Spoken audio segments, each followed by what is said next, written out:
Bismillahirrahmanirrahim. Assalamualaikum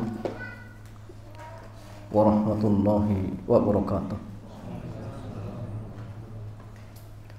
Alhamdulillah wassalatu wassalamu ala Rasulillah wa ala alihi wa sahbihi ajma'in, amma ba'd.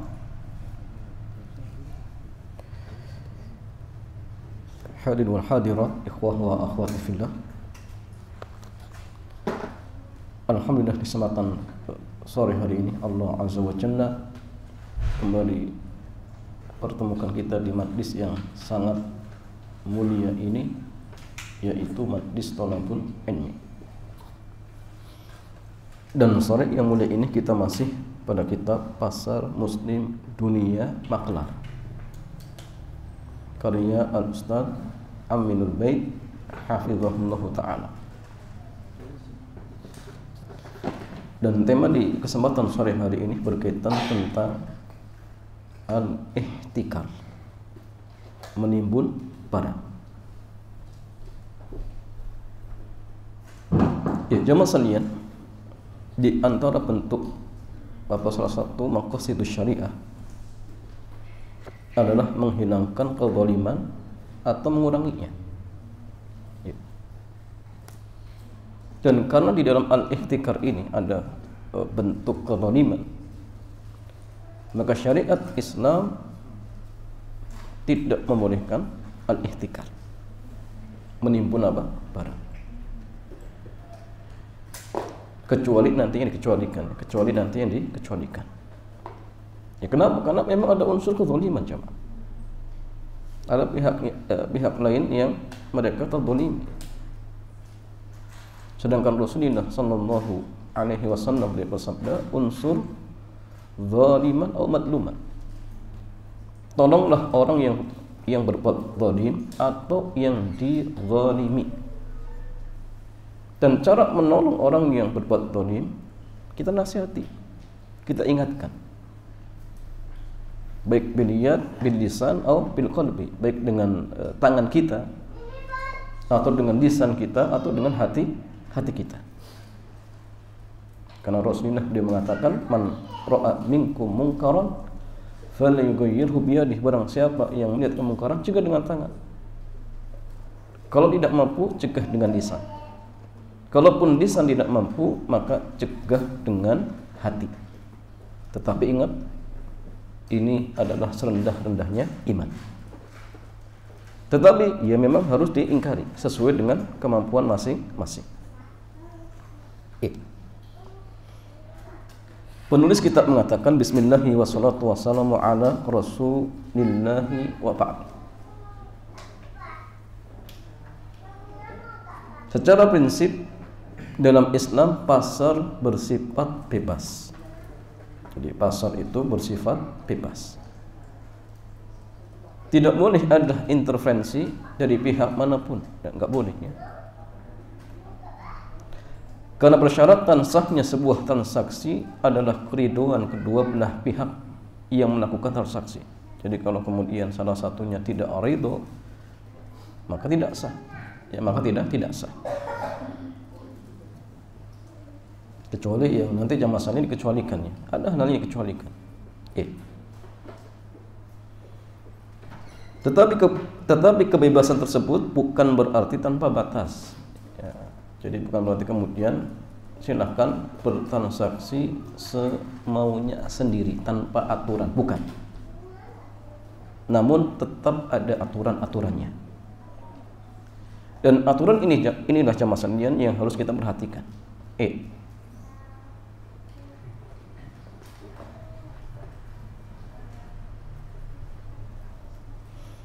Namun harus tetap ada kontrol dari pihak negara dalam bentuk hisbah ya, atau pengontrol ya, yang bertugas mengawasi pasar dari kemungkinan terjadinya kezaliman dan transaksi-transaksi yang diharamkan.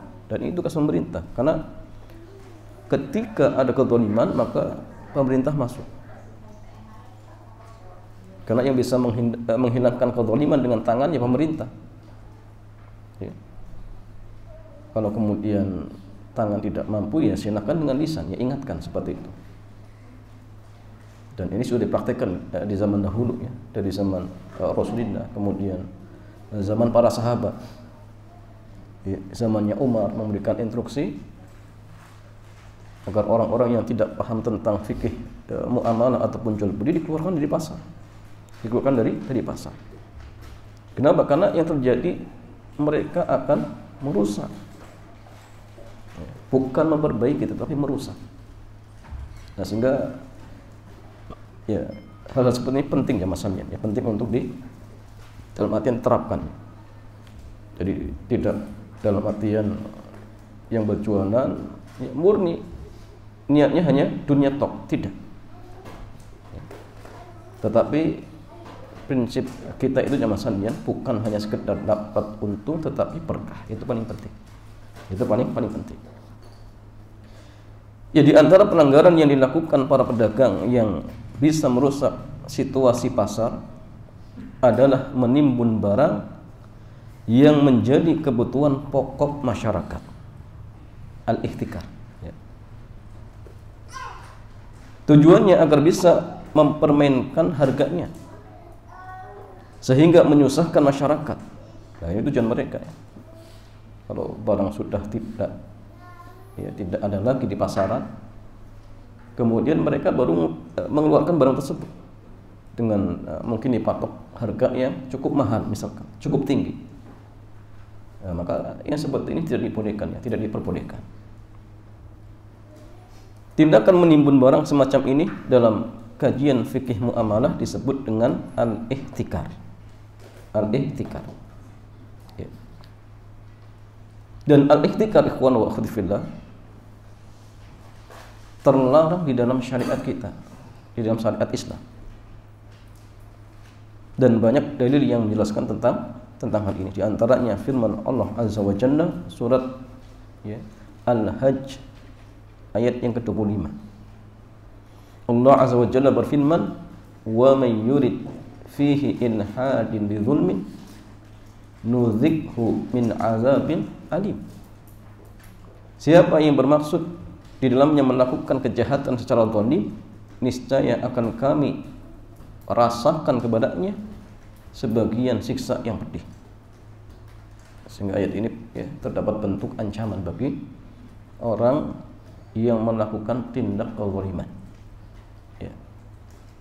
Sehingga sebagian para ulama di tafsir ketika mereka menafsirkan ayat ini, ya, maka sebagian mereka yang mengatakan bahwa ini maksudkan tindakan kezaliman di sini adalah melakukan kejahatan secara zalim, adalah menimbun barang agar bisa menguasai pasar di Mekah. Ya. Ketika itu jemaah. Nah, sehingga dalam artian jamaah sekalian, turun ayat yang seperti ini memang ya melarang ya tindakan seperti itu. Ya aukamakon. Nah, sehingga jamaah sekalian, Al-Imam At-Tabari menyebutkan riwayat dari Habib bin Abi Thabit. Beliau menjelaskan, humul muhtakiruna at-ta'ama bi Makkah. Mereka adalah orang yang menimbun makanan di kota Mekah. Di kota Mekah. Begitu pula dari yang lain, hadis dari Ma'mar bin Abdullah radhiyallahu taala anhu, Nabi sallallahu alaihi wasallam dia bersabda, la yahtakiru illa khati'un. La yahtakiru illa khati'un. Tidaklah ada yang melakukan ihtikar kecuali orang yang khati, ya. Orang yang sengaja melakukan kesalahan, ya.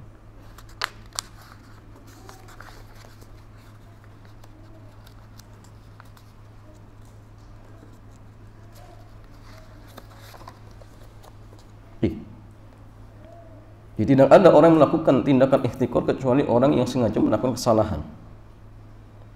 Kemudian dalam riwayat yang lain dikatakan Rasulullah sallallahu alaihi wasallam juga bersabda, "Man ihtakara fa huwa khati." Siapa yang melakukan ihtikar berarti dia sengaja melakukan kesalahan.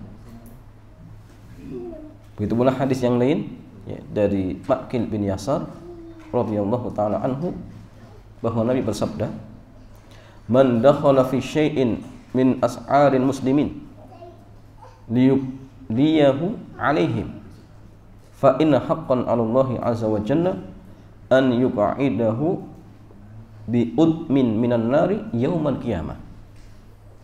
Siapa yang ikut campur dalam menentukan harga di tengah kaum muslimin agar menjadi mahal bagi mereka, maka Allah azza wa jalla akan mendudukannya di tempat yang besar di hari kiamat. Dan ini ancamannya. Dan setiap perbuatan yang diancam dengan neraka, maka hal ini menunjukkan dosa besar. Sehingga al-ihtikar itu termasuk salah satu di antara dosa besar. Sehingga wajib pelakunya untuk bertobat kepada Allah Subhanahu wa taala. Dan ya masalian, masih banyak dalil yang menjelaskan tentang hal ini, tetapi kata penulis kitab kebanyakan statusnya dhaif, ya. Sehingga cukup ya dengan dalil ini sebagai hujjah bahwasanya ihtikar itu hukumnya diharamkan. Ya, hukumnya tidak diperbolehkan. Kemudian masalah apakah ihtikar secara mutlak itu tidak dibolehkan? Apakah kemudian bentuk menimbun barang itu dianggap ihtikar yang haram, atau ada hal yang dikecualikan? Penulis kitab mengatakan tidak semua bentuk menimbun barang disebut pelanggaran ihtikar, tidak semua. Jadi ihtikar adalah salah satu bentuk menimbun, meskipun tidak semua kegiatan menimbun adalah ihtikar. Tidak semua kegiatan menimbun adalah ihtikar. Para ulama menyebutkan beberapa syarat untuk bisa disebut ihtikar. Ya. Yang pertama, barang yang ditimbun adalah barang yang dibeli di pasar. Ini syarat yang pertama. Jadi artinya kalau barang itu hasil dari kebun sendiri, bukan termasuk antum juragan kurma misalkan, kemudian kurma ditimbun misalkan, maka ini bukan ihtikar. Kenapa? Karena barang itu hasil dari kebun sendiri. Tapi kalau beli dari pasar kemudian ditimbun, nah ini baru bisa dikatakan ihtikar kalau nanti terpenuhi syarat-syarat yang lain. Adapun barang yang dihasilkan dari tanahnya sendiri lalu disimpan untuk kepentingan pribadinya atau penjualannya ditunggu hingga ada kenaikan harga, maka bukan termasuk ihtikar. Ya, bukan termasuk ihtikar. Dan syarat ini merupakan ijma ulama, kesepakatan para ulama. Muhammad bin Hasan Asy-Syaibani, murid senior dari Abu Hanifah, mengatakan, fa amma man jalaba syai'an min ardi wa habisahu falaysa bihtikarin bil ijma. Ya. Bil ijma. Kenapa? Li anna dzalika khasun haqqah. Falam yakun bil habsi mubtilan haqqa ghairi. Ya. Jadi kata beliau jamaah sekalian,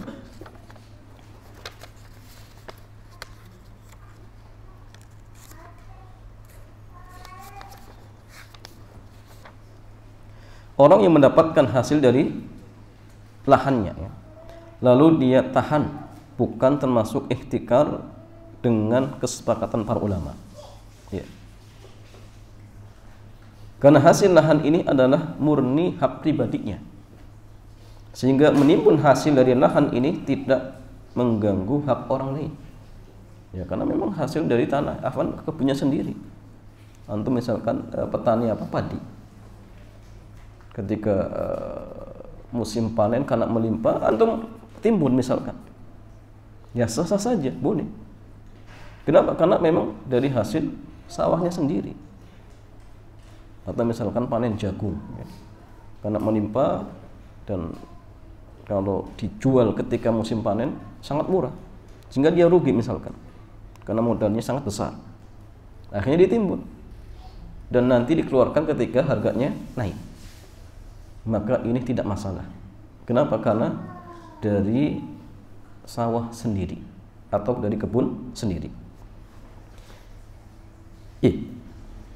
Misalnya seorang petani panen jagung dari sawahnya, kemudian jagung itu disimpan sampai ada kenaikan harga, hukumnya dibolehkan. Karena jagung ini murni haknya dan tidak ada kaitannya dengan hak orang lain. Nah, ini syarat pertama ya. Jadi sesuatu dianggap ikhtikar itu kalau memang beli di pasar. Sehingga kalau hasil kebun sendiri atau sawah sendiri, maka tidak bisa dianggap al-ikhtikar. Ini yang pertama.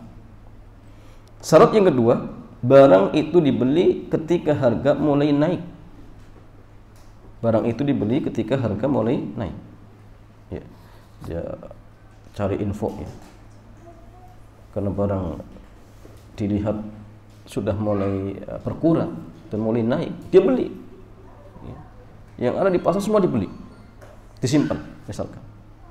Tujuannya tadi biar semakin sedikit yang beredar di pasar sehingga barang itu habis. Nanti kalau kemudian harga sudah mulai menambung tinggi baru dikeluarkan misalkan. Ya, maka ini tidak dibolehkan. Kenapa? Karena belinya ketika harga itu mulai naik. Ketika mulai naik. Sehingga kalau misalkan barang itu dibeli ketika harga turun, misalkan panen melimpah kemudian harganya jatuh. Bahkan mungkin ya, tidak laku ya. Saking banyaknya. Akhirnya dia beli. Setelah itu kemudian ditimbun misalkan, ini tidak termasuk. Kenapa? Karena dia beli ketika harga murah. Dia beli ketika harga apa? Murah. Jika barang itu dibeli ketika harga masih murah karena ketersediaan di pasar masih banyak, maka bukan termasuk ikhtikar. Ya. Al-Baji dalam Al-Muntaqib mengatakan, wa ta'allaqul man'u biman yashtari fi waqtil ghala akthar min miqdari qutihi. Larangan ikhtikar ini berlaku untuk orang yang membeli bahan makanan melebihi kebutuhannya ketika harga mulai naik. Jadi ketika dia tahu ya di pasar mulai naik, segera dibeli. Dan membelinya melebihi dari kebutuhan pokok. Ya memang tujuannya tadi untuk nimbun. Maka yang seperti ini tidak diperbolehkan. Tidak diperbolehkan. Dan inilah makna perkataan Hanafiyah dan yang lainnya bahwa ikhtikar terlarang ketika menyusahkan masyarakat. Nah ini barang sudah mulai sedikit lagi naik, diborong dan ditahan sehingga ketersediaan semakin menipis. Akhirnya semakin menabung lagi harganya, harga dia. Maka ini nggak boleh. Maka yang seperti ini tidak diperbolehkan. Dan itu terjadi jika dilakukan saat harga barang mulai mahal. Karena itu jika orang beli saat harga murah dan ketersediaan bahan makanan masih melimpah, bukan termasuk ikhtikar yang terlarang. Bukan termasuk. Ya. Kemudian syarat yang ketiga, barang itu disimpan untuk diperdagangkan. Jadi kalau misalkan dia beli, tapi tujuannya untuk kebutuhan pribadinya, bukan untuk diperjualbelikan lagi misalkan, maka ini bukan ikhtikar. Bukan ikhtikar. Jadi yang termasuk itu kalau memang tujuannya untuk diperdagangkan kembali. Jika disimpan untuk kepentingan pribadi dan keluarganya, misalnya untuk bahan makanan sekeluarga, maka hukumnya boleh, tidak masalah. Umar bin Khattab radhiyallahu ta'ala anhu menceritakan, kana Rasulullah sallallahu alaihi wasallam yahbisu nafaqata ahli sanatan. Rasulullah sallallahu alaihi wasallam beliau menyimpan makanan jatah nafkah untuk istrinya selama setahun. Selama setahun. Dan ini bukan ikhtikar jemaah. Karena memang disimpan hanya untuk kebutuhan pribadi ataupun keluarganya. Boleh, tidak masalah. Jadi yang termasuk ikhtikar itu kalau memang tujuannya untuk diperjualbelikan. Kemudian syarat yang keempat, barang yang ditimbun adalah barang yang menjadi kebutuhan pokok di masyarakat. Seperti contoh misalkan beras, kemudian apa cuma minyak ya. Kemudian garam termasuk nggak ya? Gula ya. Kalau garam kayaknya enggak ya. Garam banyak cuma. Sehingga ada apa namanya anekdot itu, wisata gratis, boleh makan sepuasnya tapi jangan dibawa pulang. Wisata apa? Di tempat pembuatan garam, silakan masuk, makan gratis ya, sepuasnya, tapi jangan dibawa pulang ya. Karena garam itu ya mudah aja mas, kecuali mungkin musim-musim apa penghujan ya, sehingga tidak bisa dalam artian menghasilkan garam ya, mungkin saja jamaah. Ya jamaah sekalian, meskipun ada khilaf ulama dalam masalah ini, namun kesimpulan yang tepat bahwa semua kebutuhan pokok yang jika ditimbun merugikan masyarakat masuk dalam objek ihtikar yang terlarang. Dan ini merupakan pendapat Imam Abu Yusuf. Ya, begitu pula pendapat madhab Malikiyah. Ya, salah satu dari madhab Hambali kalau nggak salah.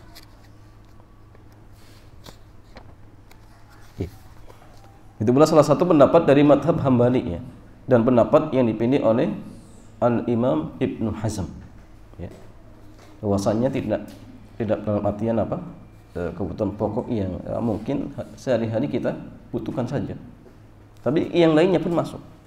Contoh pakaian misalkan, suatu ketika ternyata orang sangat butuh pakaian, musimnya apa? Dingin. Tapi orang-orang yang punya pakaian ditimbun, ya, tidak dijual, sampai harganya melambung tinggi misalkan, maka ini pun sama masuk, ya, masuk dalam istilah apa? Ihtikar yang terlarang, dan itu tidak dibolehkan, walaupun pakaian. Jadi Abu Yusuf, murid senior Al-Imam Abu Hanifah, menjelaskan, kullu ma adarra bil amati habasahu fahuwa ihtikar. Wa in kana dhahaban aw fiddah aw thawban.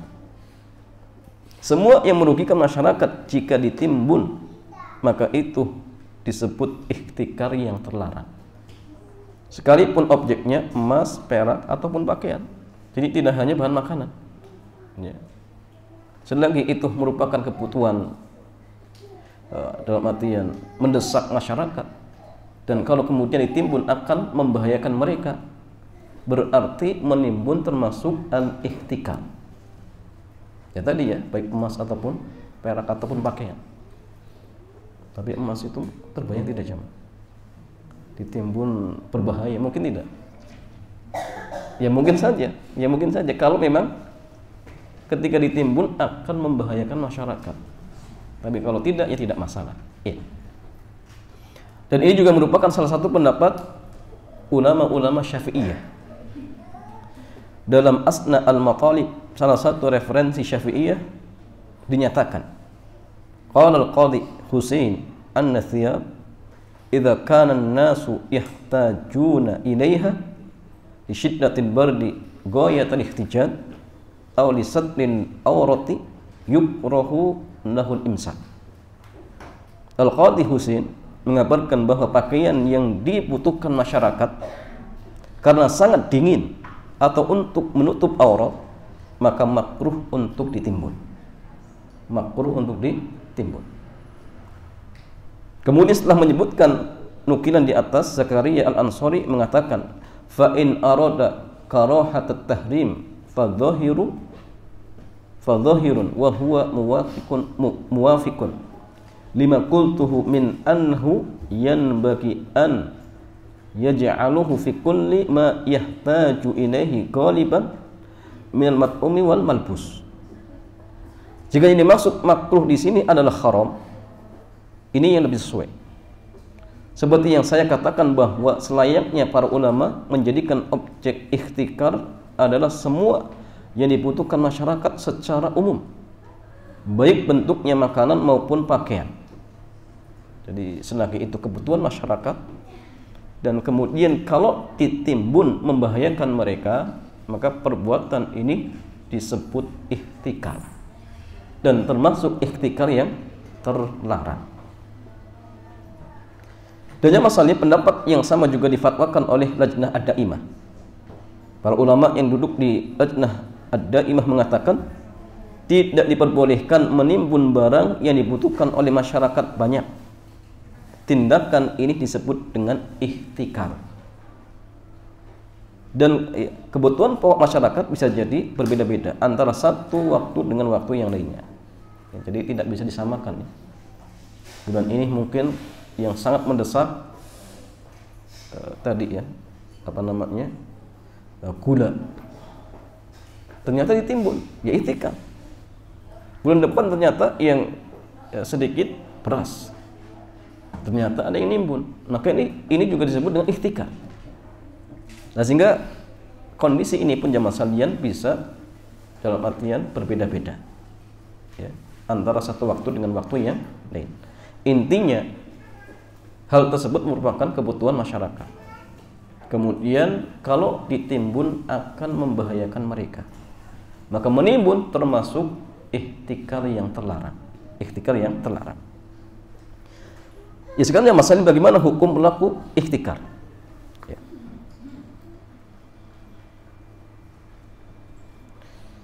Ihtikar hukumnya haram. Lalu bagaimana hukuman yang berlaku bagi pelaku ihtikar? Islam hanya mengajarkan keadilan. Karena itu Islam tidak membalas kezaliman dengan kezaliman. Nggak boleh jamaah sekalian. Maka ada kaidah yang mengatakan apa? Ad-dararu la yuzalu bid-darar. Jadi sesuatu yang bermudarat itu tidak bisa dihilangkan dengan mudarat yang lain. Itu nggak boleh. Kezaliman tidak bisa dihilangkan dengan kezaliman. Tapi kezaliman bisa dihilangkan dengan keadilan. Sesuatu yang bermudarat bisa dihilangkan dengan perbuatan baik, bukan kemudian membahayakan orang lain lagi. Tidak, ya tidak seperti itu. Nah, keliru ketika misalkan seseorang ingin mengingkari perbuatan maksiat, tapi caranya dengan berbuat maksiat lagi, itu keliru. Contoh, antum diajak untuk ikut acara-acara yang tidak disyariatkan. Kemudian punya niat, saya ingin mengingkari perbuatan tersebut, tapi caranya antum masuk ke situ. Nah, ini keliru. Karena nggak mungkin menghilangkan kezaliman dengan kezaliman, nggak mungkin. Menghilangkan perbuatan dosa dengan berbuat dosa lagi, itu tidak bisa. Contoh, misalkan seseorang punya teman peminum alkohol yang akut ya. Kan dia lihat temannya kasihan, dia bermaksud baik untuk ingkarul munkar, tapi ya cara dia keliru ya. Dia berniat untuk mengingkari, caranya apa? Biar mudah diterima, dia juga ikut minum dulu. Oh, nanti saya akan dekati dia, tapi saya sedikit saja minum biar semakin akrab. Nanti kalau pas sudah akrab saya ingkari, tapi dia ikut minum. Maka ini tidak bisa jamaah sekalian. Tidak bisa. Jadi tidak mungkin hilang. Tapi caranya dengan apa? Dengan kebaikan, bukan dengan ikut berbuat maksiat ataupun berbuat dosa. Tidak bisa. Ya. Sehingga jamaah sekalian, orang yang melakukan kezaliman ataupun ihtikar, maka ingat ya, cara menghilangkannya dengan keadilannya, bukan kezaliman ya. Allah Azza wa Jalla berfirman, wa la yajrimannakum syana'anu qaumin alla ta'dilu i'dilu huwa aqrabu littaqwa. Janganlah sekali-kali kebencianmu terhadap suatu kaum mendorong kamu untuk berlaku tidak adil. Berlaku adillah, karena adil itu lebih dekat kepada takwa. Ya, walaupun mereka berbuat dolim kepada antum, jangan kemudian dibalas dengan berbuat dolim. Karena orang tiap hari lempari rumah antum dengan batu, balas dengan apa jamaah? Balas antum lempar dengan uang, dijamin ya, besok harinya tidak lempar lagi. Atau mungkin lempar lagi biar dapat lagi. Atau datangi orangnya, antum bertamu misalkan ya. Dan pernah saya ceritakan ya kisah Al Ustadz Abdul Zin ya. Jadi beliau awal-awal dakwah itu di kampungnya sendiri itu ditolak oleh masyarakat, cuma tetangganya pun saking bencinya ya, karena memang di rumahnya itu ada kajian dan yang datang ya cukup lumayan banyak dan tetangganya nggak suka. Dan di samping rumahnya itu kebetulan tanah kosong dan itu tanah yang dilewati oleh Ustadz Abdul Zin untuk pergi ke masjid. Saking nggak sukanya akhirnya apa? Tanah yang tadinya kosong sengaja ditanami apa? Pohon pisang. Isyarat agar apa? Tidak boleh lewat. Satu ketika orang itu jatuh sakit, jatuh sakit. Ya. Dan orang yang pertama kali menjenguk beliau, Ustadz Abdul Zin dengan ibunya. Ketika dijenguk nangis, mungkin sambil apa? Ketakutan juga. Nangis, hanya sekedar memberikan sedikit hadiah. Jadi orang yang selama ini dibenci, ya ternyata orang yang pertama kali apa? Menjenguk. Adapun mereka kiai-kiai yang dibanggakan pura-pura jenguk. Akhirnya setelah itu jamaah sekalian, pohon pisangnya ditebang. Padahal baru apa? Nanam. Ditebang semua. Ya itu. Jadi kebencian itu dibalas dengan kebaikan, jangan kemudian dengan kezaliman lagi, keliru. Antum difitnah, dicaci maki, jangan kemudian memfitnah lagi. Puji-puji dia. Oh itu orangnya baik, ya mungkin ini lagi keliru, ya. Jangan kemudian antum juga seperfitnah dia. Oh dia juga punya keburukan kok. Nah, itu keliru jam. Tutupi keburukannya. Ceritakan kebaikan dia. Dengan seperti itu, ya, ketika misalkan dia tahu, dia malu sendiri jam. Minimalnya dia berhenti untuk memfitnah kita. Minimalnya itu, sehingga kezaliman itu akan berkurang. Tapi kalau kemudian kita balas lagi, ya, semakin menjadi nanti jam. Ustaz, tapi kan boleh membalas kezaliman dengan kezaliman. Gimana? Boleh tidak jam? Ya boleh-boleh saja. Tapi ingat jamaah sekalian, memaafkan jauh lebih baik. Ya, jauh lebih baik. Ya, karena kita membalas kezaliman pun kalau kemudian akhirnya menimbulkan kezaliman yang lebih besar itu nggak boleh jamaah. Tidak diperbolehkan seperti itu. Yang punya masalah ikhwan wa akhwati fillah, memberikan hukuman kepada orang yang berbuat zalim bukan dengan kezaliman, namun keadilan. Dengan syarat hukuman itu melebihi dari batas kezalimannya. Pada keterangan di atas, para ulama telah menegaskan bahwa ihtikar termasuk kezaliman karena tindakan ini merugikan banyak masyarakat. Karena itulah pelaku ihtikar berhak mendapatkan hukuman yang sebanding dengan kezalimannya. Sekarang apa hukumannya jam? Ya. Yang pertama jamaah sekalian, dia dipaksa untuk menjual barangnya. Ulama sepakat dalam masalah ini untuk menghindari tindakan yang merugikan masyarakat. Ya. Al-Hattab mengatakan, ajma'al ulama ala annahu law kana 'inda insanin ta'amun wa taraba an-nasu ilayhi wa lam yajidu ghairahu ujbira 'ala bai'ih daf'an lit-darari 'ala an-nas. Para ulama sepakat bahwa ketika seseorang memiliki makanan dan masyarakat sangat membutuhkannya sementara mereka tidak menjumpai selainnya, maka pemilik makanan dipaksa untuk menjualnya dalam rangka menghindari sesuatu yang membahayakan masyarakat. Jadi dipaksa untuk dijual. Ya. Ketika dia dipaksa untuk menjual, tentu ini merugikan baginya. Namun jika dia tidak menjual, itu akan merugikan masyarakat. Ya. Dan kita memiliki kaidah, jika ada dua kepentingan yang saling bertentangan, maka kepentingan umum lebih didahulukan daripada kepentingan khusus. Sehingga kepentingan masyarakat lebih didahulukan daripada kepentingan pribadi pemilik. Nah, ini juga kaidah ya.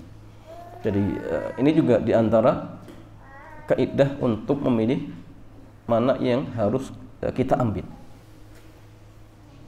Dan lagi gini, ketika bertemu antara dua perkara yang satunya maslahatnya sifatnya umum, yang satunya sifatnya khusus, maka dahulukan sesuatu yang sifat maslahatnya lebih umum. Contohnya ini, maslahat masyarakat umum itu lebih sebenarnya didahulukan daripada masalah pribadi. Makanya kalau misalkan antum sehabis subuh langsung dengar taklim dan antum belum zikir setelah sholat, belum zikir pagi misalkan, tapi langsung ada yang ceramah dan ceramahnya bagus misalkan, maka ketika itu jamaah sekalian, apakah antum lanjutkan zikir kemudian lanjutkan zikir pagi atau dengarkan taklim jamaah? Dengarkan taklim. Kenapa? Karena dengan kita mendengarkan taklim, maslahatnya umum. Satu, maslahat untuk dia. Yang kedua, maslahat untuk keluarganya. Dia pulang bisa menyampaikan ilmu tersebut, atau mungkin ke tetangganya atau kerabatnya, lebih umum. Tapi kalau zikir, manfaatnya pribadi untuk dia sendiri. Nah, sehingga ketika pertentangan antara dua perkara yang satu maslahatnya umum, satunya khusus, maka dahulukan ya umum. Atau ketika berbenturan dua mudarat, ya, dua mudarat ini pun sama ya, mudarat dia pribadi, mudarat masyarakat, maka ambil mudarat yang paling ringan. Jelas mudarat dia pribadi lebih ringan daripada mudarat kebanyakan masyarakat. Dan inilah kaidah, dan inilah sebagaimana yang Syekhul Islam katakan, laisal aqilu man ya'riful haqqa minal batil. Jadi bukan orang dianggap cerdas itu kalau hanya sekedar bisa membedakan mana baik mana buruk.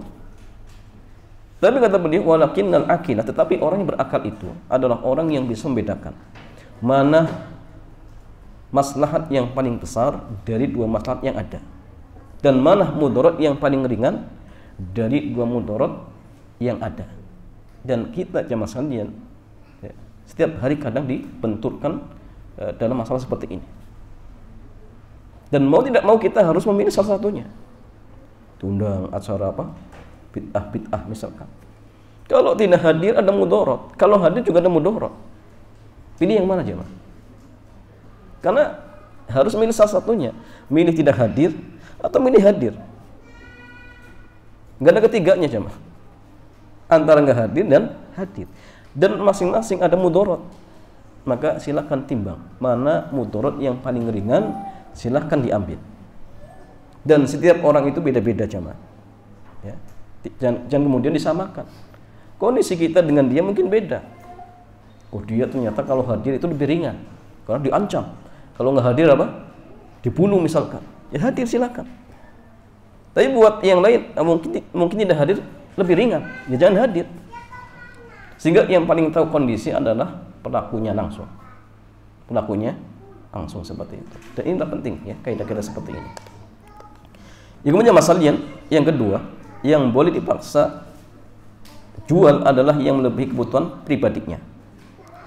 Misalnya pelaku ihtikar menimbun 1 ton berasnya, dan dalam waktu setahun dia membutuhkan 100 kg beras untuk dirinya dan seluruh keluarganya.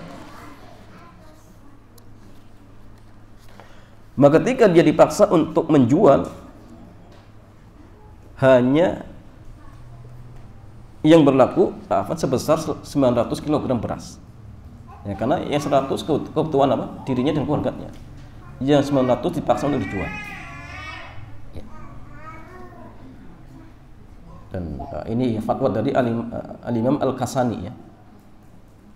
Kita lewatkan ya. Yang ketiga dipaksa jual dengan harga berapa? Jadi dijual yang melebihi kebutuhan pokoknya. Kemudian dijual dengan harga berapa jemaah? Jika pelaku ihtikar dipaksa untuk menjual barangnya saat ketersediaan langka sehingga harganya sangat mahal, lalu harga berapa dia harus dipaksa untuk menjualnya? Dalam hal ini ada 3 pendapat. Pendapat yang pertama mengatakan harga saat dia beli. Jadi dia dipaksa untuk menjual ketika dulu pas belinya berapa? Harga pokok, harga modal. Yang kedua, harga pasar ketika sudah mengalami kenaikan. Jadi yang 900 kg tadi sudah dijual seharga kenaikan pas hari tersebut. Ya. Dan yang ketiga, harga normal sebelum naik. Harga normal sebelum naik. Ya. Ada 3 pendapat ulama dalam hal ini. Pendapat yang pertama, pelaku ihtikar dipaksa untuk menjual barangnya dengan harga normal sebelum terjadi kenaikan. Dan boleh mendapatkan keuntungan sewajarnya. Misalnya kulak 10.000 per kilogram, lalu dipaksa untuk menjual 12.000 per kilogram. Nah, ini pendapat madhab Hambali dan Imam Muhammad bin Hasan. Pendapat yang kedua, mereka mengatakan pelaku ihtikar dipaksa untuk menjual barangnya dengan harga sewaktu dia beli. Jadi dia disuruh menjual dengan harga modal. Ya. Karena ketika dia beli barang itu, dia berniat untuk menimbunnya, sehingga ketika dia dipaksa untuk menjual, maka dikembalikan sebagaimana harga waktu dia beli. Inilah merupakan pendapat Malikiyah, dan pendapat ini yang lebih mendekati kebenaran. Kenapa? Karena orang yang zalim tidak berhak mendapatkan keuntungan, dan ini lebih tepat, ya, lebih tepat. Jadi artinya apa? Dia dipaksa untuk menjual tetapi dengan harga pas dia beli. Jadi artinya kembalikan modal. Keuntungan nggak boleh, karena keuntungan dari niat yang tidak baik, maka hukumnya tidak diperbolehkan. Ya. Dari Sa'id bin Zaid ya radhiyallahu taala anhu, Nabi beliau bersabda, "Walaysa li irkin zalimin haq." Keringat karena usaha yang zalim tidak berhak mendapatkan keuntungan apapun. Jadi ya sudah, modal saja dikembalikan. Barang itu ya dijual. Pelaku ihtikar telah melakukan usaha. Dia kulakan barang untuk ditimbun. Namun usaha ini dia lakukan dalam rangka menzalimi masyarakat. Dan dia berpeluang untuk mendapatkan keuntungan dari usaha ini. Namun mengingat dia melakukan ini dalam rangka menzalimi masyarakat, maka peluang untung itu ditiadakan. Hanya saja dia berhak mendapatkan modal yang telah dia keluarkan. Nah, jadi ya, kalau misalkan ada yang ketahuan dia menimbun, maka pendapat yang tepat, dia dipaksa untuk menjual dengan harga pas dia beli. Tidak boleh kemudian dia cari keuntungan, tidak boleh. Dan ini pendapatnya kuat. Ini pendapatnya kuat. Dan tadi juga dijelaskan bahwasanya ihtikar itu ada ketentuannya. Kapan dianggap ihtikar yang terlarang? Kalau terpenuhi syarat-syaratnya. Barang itu dibeli di pasar, barang itu dibeli ketika naik, dan barang tersebut kebutuhan pokok atau kebutuhan yang dibutuhkan masyarakat. Kalau ditimbun kemudian membahayakan mereka, maka itu disebut ihtikar. Tapi kalau tidak terpenuhi syaratnya, maka tidak termasuk al-ihtikar. Wallahu ta'ala a'lam bissawab. Ya, demikian jamaah, mudah-mudahan bermanfaat. Selanjutnya kita buka tanya jawab, dipersilakan. Baik, kita memasuki sesi tanya jawab. Mungkin barangkali dari teman-teman ada yang mau bertanya. Pertanyaan bisa seputar lebar maupun di luar tema. Silakan.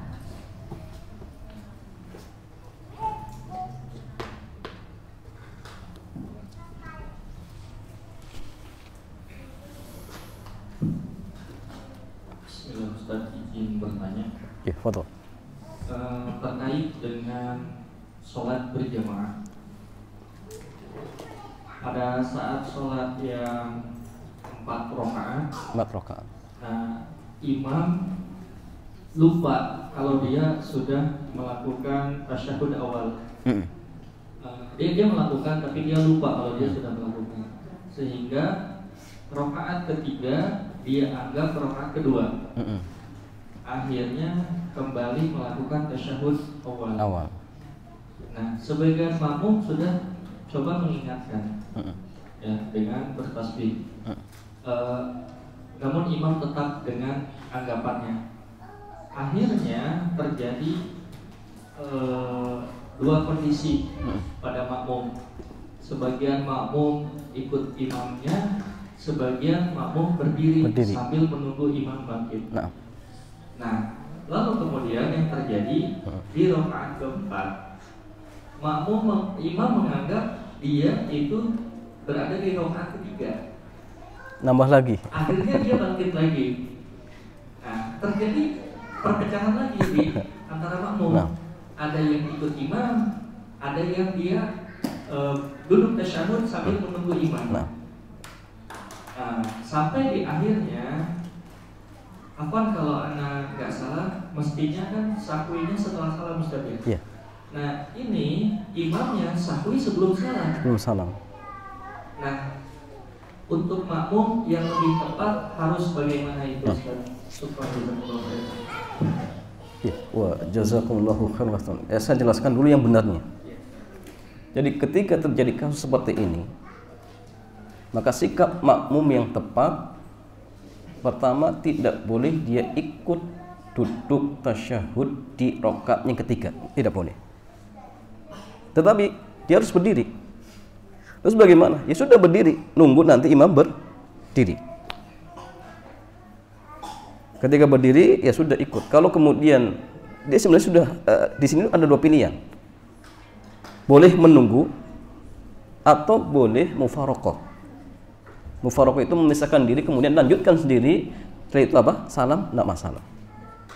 Tapi yang terbaik lihat kondisi, mana yang lebih bisa meredam fitnah.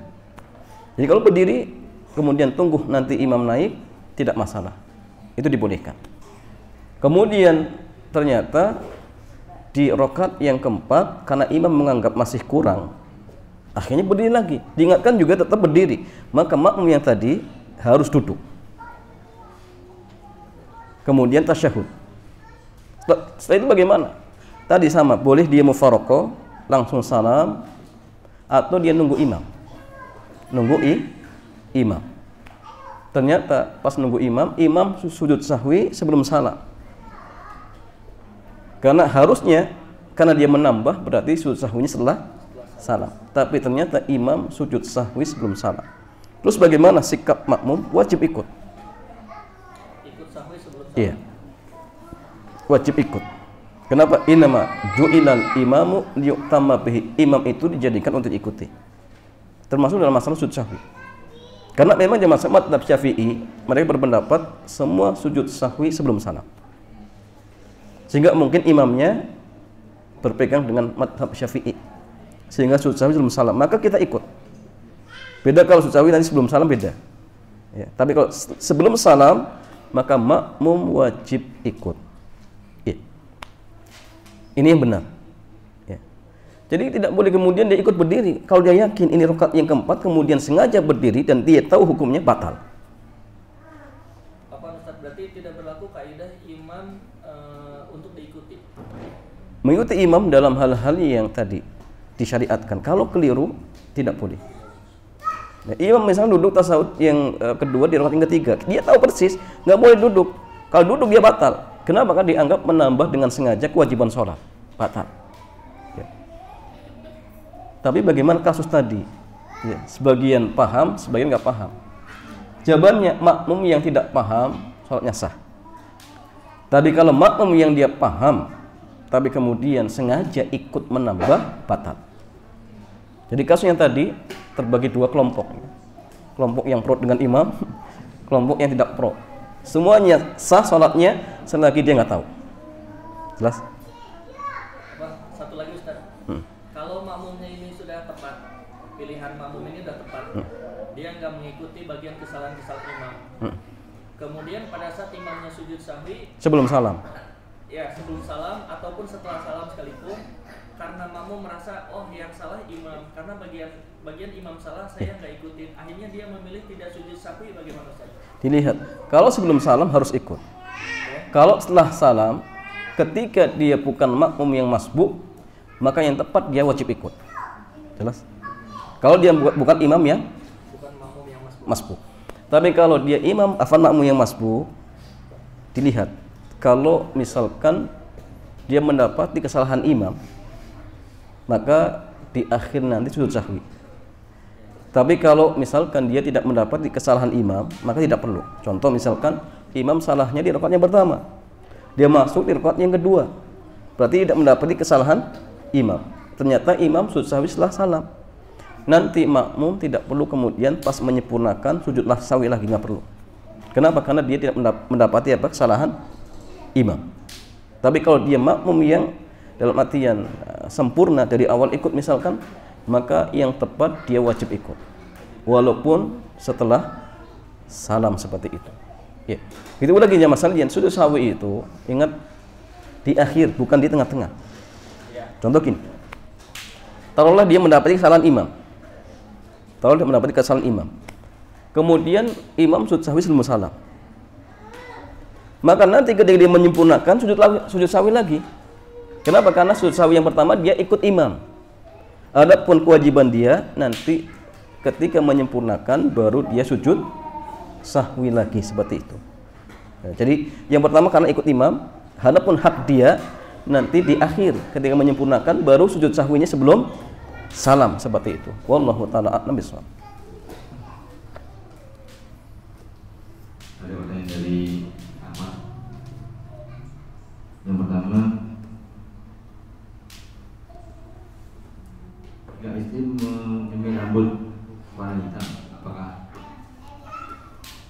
baik? Di mana istri hanya di rumah saja dan hal ini tidak pernah masalah untuk menyenangkan suaminya. Jika istri menyemir rambut dengan warna hitam, jawabannya haram, nggak boleh. Meskipun dengan niat menyenangkan suaminya. Tidak boleh. Menyenangkan suami itu dibolehkan, satu dengan hal yang mubah, kedua dengan hal yang sunnah, yang ketiga dengan hal yang wajib. Dengan hal yang haram tidak boleh jemaah. Nabi melarang. Jadi silakan ya, disemir, tetapi apa? Hindari sawat, hindari hitam. Nah, itu nggak boleh jemaah. Nah, sehingga dalam hal ini tidak boleh kemudian dalam rangka menyenangkan suami akhirnya berani bermaksiat kepada Allah dan Rasulnya. Nggak boleh. Dan ingat Nabi mengatakan, la ta'ata li makhlukin fi maksiatin khaliq. Tidak ada ketaatan kepada makhluk ketika bermaksiat kepada Allah. Tidak boleh. Terus bagaimana? Silakan semir dengan warna yang lain. Warna merah misalkan, boleh. Warna pink boleh jemaah. Ya boleh-boleh saja. Yang penting ini jangan warna-warna yang dalam artian mirip dengan wanita-wanita yang tidak baik. Hindari. Tapi intinya jangan warna hitam. Oke. Dan memang jamaah sekalian kalau bisa yang sudah beruban itu disemir. Kenapa? Karena orang Yahudi mereka tidak mau menyemir rambut ketika sudah beruban. Dan kita dipintakan untuk mengisi mereka. Sehingga kalau bisa yang sudah beruban pernah disemir ya, walaupun dengan apa? Pacar. Pagi warnanya hitam merah, sore sudah hilang, tidak masalah. Dan ingat ya, cari bahan-bahan yang tidak melaminating rambut, tidak menutupi rambut, seperti contoh cat. Cat itu menutup sehingga air tidak bisa masuk ke rambut. Kalau seperti ini kondisinya, berarti satu mandi junub dia tidak sah, wudunya nggak sah. Terus bagaimana kalau sudah terlanjur? Gundul. Digundul. Kenapa? Karena kita wudu dan junubnya nggak sah. Tapi cari bahan-bahan yang hanya mewarnai, tidak melaminating. Maka kalau ingin menyemir rambut, tanya kepada penjual. Bu, Pak, ini seperti cat atau bukan? Melaminating rambut atau hanya mewarnai? Tanya. Ya, kalau kemudian misalkan dijawab, oh ini hanya warna saja, air masih tembus, silakan, tidak masalah. Selagi selain warna hitam seperti itu. Wallahu taala a'lam bishawab. Pertanyaan berikutnya juga, apakah dalam menolong seseorang itu ada batasannya? Dalam menolong seseorang itu apakah ada batasannya? Menolong. Ya, menolong seseorang apakah ada batasnya? Karena jika sering membantu atau sering dibantu, kemudian timbul perasaan orang itu bisa tergantung pada kami. Nah, ya jemaah sekalian, apakah ketika menolong seseorang itu ada batasannya? Jawabannya gini, menolong itu perbuatan baik. Apakah perbuatan baik itu ada batasannya? Ada tidak jemaah? Ada. Selagi apa tidak berlebihan. Makanya ada istilah mubadir dan israf. Jadi kalau mubadir itu dia menggunakan harta pada hal yang tidak semestinya. Contoh misalkan dia punya harta untuk beli khamar, ini namanya mubadzir. Kalau israf beda, israf itu dia menggunakan harta tepat pada sasaran tapi berlebihan. Dia sedekah, sahih. Tapi kalau kemudian sampai jor-joran sehingga apa? Keluarganya sampai kekurangan, ini nggak boleh jamaah. Tapi ada batasannya. Ada batasannya. Seperti sama tadi, dia sering bantu dia, tapi kok ternyata justru menimbulkan apa? Mudorot. Dia bergantung dengan dirinya. Oh jangan. Ya. Sama. Gini jam. Ada peminta-minta, pengamen. Ya. Kita tahu kalau kita kasih terus, dia akan menjadikan hal tersebut sebagai profesi. Kasih tidak jamaah? Kasih tidak? Jangan. Kenapa? Karena dengan kita ngasih dia akan bermudarat. Nah, sehingga ada batasannya. Memang jamaah salin ini aslinya perbuatan baik, tapi perbuatan baik pun kadang-kadang bisa menimbulkan mudarat ketika tidak tepat sasaran. Ya, maka ya batasan tadi ketika misal kebaikan itu justru menimbulkan mudarat, maka tatkala itu tidak dibolehkan. Ya, wallahu ta'ala a'lam bissawab. Ya, cukup ya. Demikian. Oh, satu lagi foto.